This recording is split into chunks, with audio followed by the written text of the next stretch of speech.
后来要毕业咯。台南寒电国小的小师宴真特别，由寒电农会志工用视讯来教学生做数字，要来感谢老师的教导。老师讲，这是因食过上好食的数字。 寒电国小这几年推动实农教育真成功，今年因为受到疫情影响，所以寒电国小的社书宴改做毕业班的学生，伫咧教室内底由寒电农会志工透过线顶来教学生做数字。我们要透过谢师宴，由学生自己DIY 所做的创意的这个所谓的寿司，来好好谢谢所有的全体老师。 还要谢谢自己的爸爸跟妈妈。有寒电农会4件会指导，互毕业生拢感觉真趣味，甚至有位学生佫是头一摆体验包寿司。觉得包寿司超好玩的。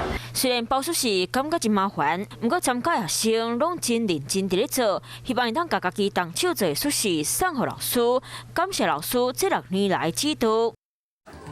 华视新闻看起来，赶快订阅我们的华视新闻 YouTube 频道，欢迎按赞、订阅、开启小铃铛，最新最及时的资讯要提供给你。